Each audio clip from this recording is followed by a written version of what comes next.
caro, você já deve ter ouvido falar de Søren Kierkegaard. Para mim, o pai do existencialismo.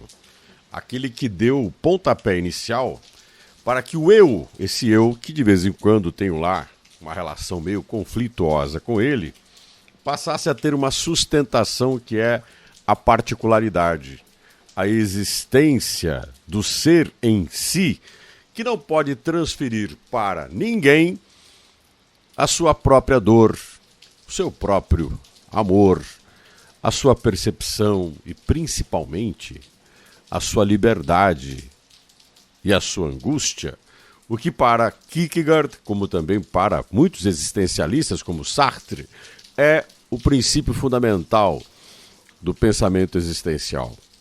Somos livres, nós somos senhores de nós mesmos. Ninguém pode fazer nada que não seja conosco acompanhar a nossa existência, porque ser o que nós somos, ninguém pode ser.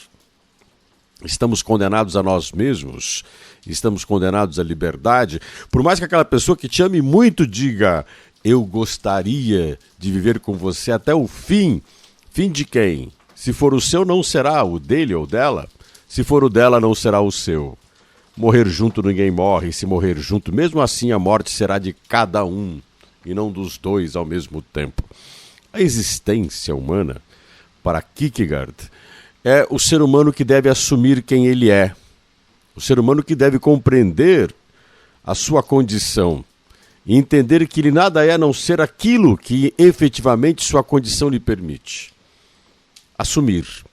Nós gostamos às vezes de ser outra pessoa, nós gostamos às vezes e desejamos querer viver outra situação, nós desejamos violentamente estar em outro lugar que não aonde nós estamos.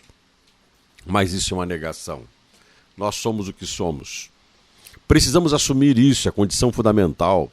Não há como viver sem ser o que se é.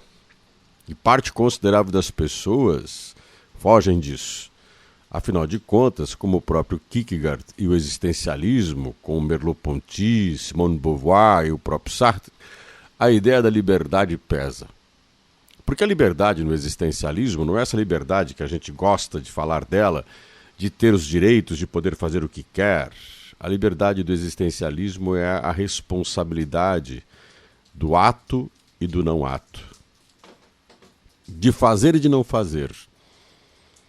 A covardia também é posicionamento. O silêncio e a traição pessoal, o esconder o que realmente se quer, o disfarçar o que se deseja, sim, isso é responsabilidade nossa. Aquelas coisas que a gente usa para justificar os nossos atos, quando nós buscamos de alguma forma nos apegarmos de alguma maneira a uma crença, a um dogma, para poder dizer que foi em nome da nossa fé, foi em nome do que a gente acredita, ou fazemos alguma coisa porque nos mandaram, estou obedecendo ordens. Quantos dizem, né? Eu não tinha o que fazer, as coisas são assim mesmo, eu não tinha o que fazer. Nós temos a liberdade, nós estamos condenados à liberdade, nós temos o direito de resistir até o fim ou concordar plenamente. E seremos responsáveis por toda a atitude que nós tomamos ou não tomamos. E aí é angustiante.